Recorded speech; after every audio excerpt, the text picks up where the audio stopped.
Hi guys, thank you all for tuning in to Big Mama Storytime on today. Today I will be reading to you guys a Disney Princess Happily Ever After story book. Guys, we're almost done with this whole book. The next story I will be reading out of this book will be Atlantis, the Lost Empire. Kita and the Crystal, 243. I haven't did an Atlantis book in a very long time because it is not easy to find those Atlantis books. Yeah. All right. Disney's Atlantis. Far out in the Atlantic Ocean, a huge tidal wave formed. It was headed right to the city of Atlantis. The people of Atlantis ran for shelter, but it was hopeless. The wave was about to swallow up their island. This can't be happening, the king thought. Atlantis was a great and powerful city. How could it be in danger? The queen saw the fear in the king's eyes. "Come quickly, Kita," she cried to her young daughter. But Princess Kita lagged behind. She had dropped her doll. Suddenly, a red light filled the sky. The light came from a giant crystal that was floating above the city. Uh-oh. All at once, the light turned into a blue beam and fell upon the queen. The light pulled her into the crystal. "Mama!" Kita cried as her hand slipped out of her mother's. But it was too late. The queen had already disappeared into the crystal. Then more beams of blue light shot down from the crystal, surrounding Atlantis like a bubble.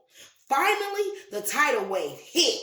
It crashed against the bubble. The city was safe. Then the island of Atlantis began to sink down, down, down, deep into the ocean and away from the rest of the world. Atlantis was saved, but it was no longer a great city. Now it was a lost empire hidden beneath the sea. Many years passed, and Princess Kita grew into a beautiful young woman. She had long white hair and wide blue eyes, and like all Atlanteans, she wore a crystal around her neck. "She looks just like her father," the people of Atlantis would whisper. They thought Kita wasn't listening, but the princess was always listening and learning. Kita was eager to know why Atlantis had sunk into the ocean. She also wanted to find out more about an old memory she had, about a bright light that filled the sky, but mostly she wanted to know what had happened to her mother. She decided to go speak with her father.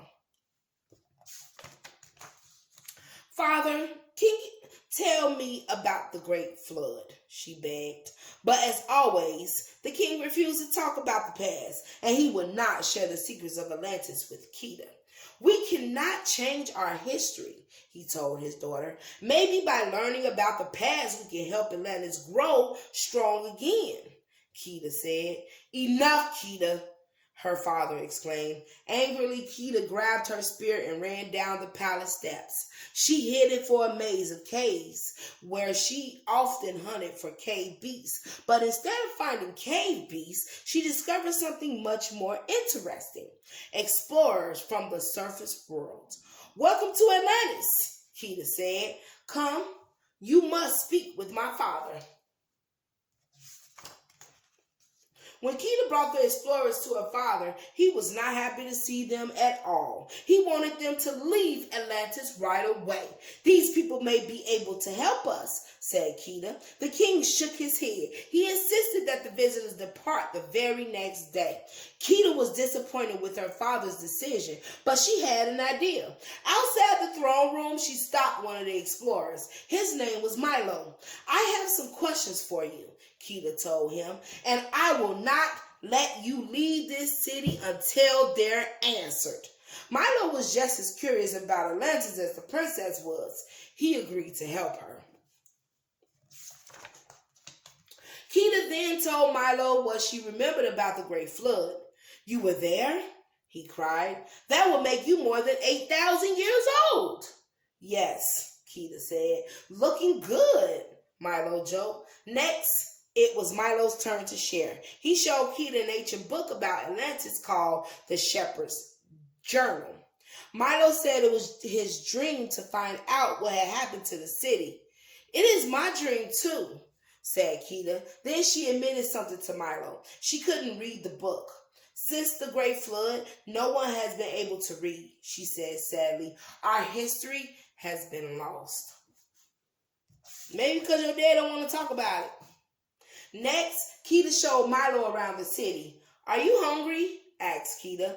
I sure am, cried Milo. Then he saw what Keita was buying, gooey tentacles on sticks.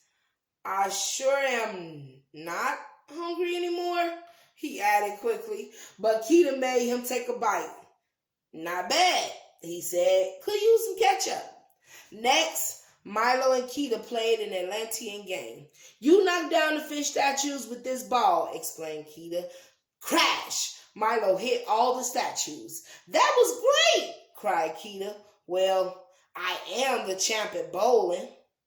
And Burke Lanes, Milo said proudly. Like she knew what that was. She probably didn't know what that is.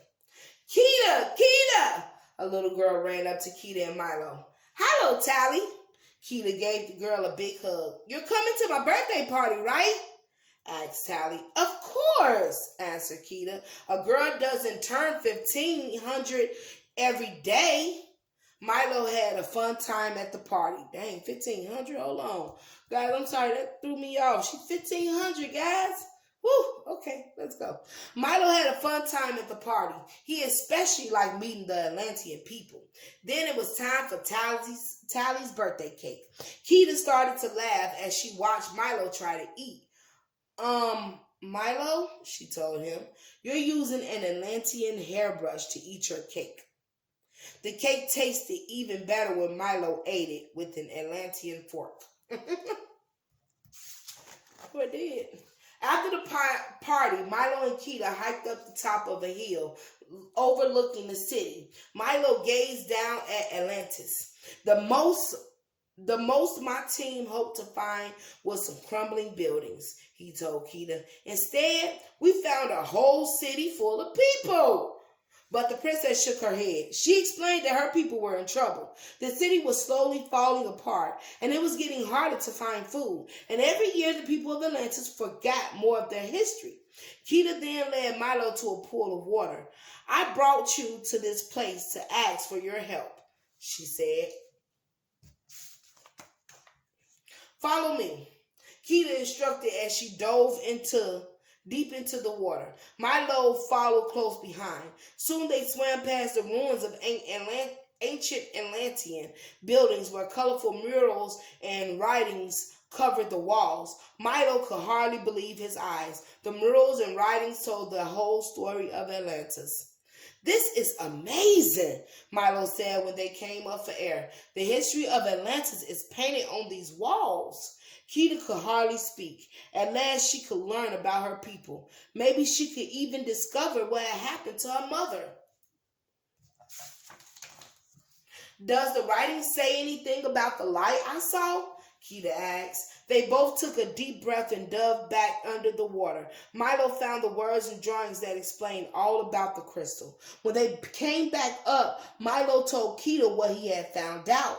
The crystal is the heart of Atlantis, Milo said. It is a power source. It keeps everyone and everything in Atlantis alive. Keita nodded slowly. She was beginning to understand why her father wouldn't talk about the past, why he kept the heart of Atlantis a secret. He feared that its great power would be misused.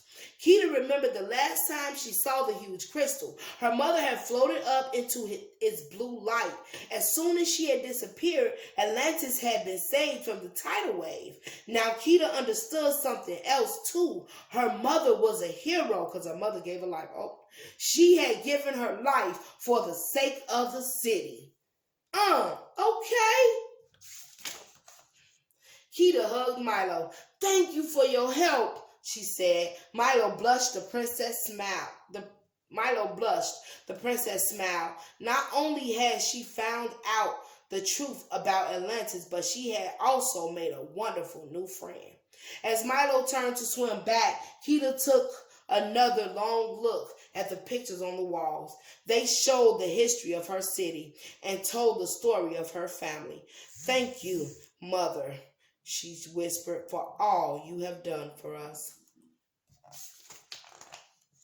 Just then, Kita's crystal necklace began to glow. She knew it was a message from her mother.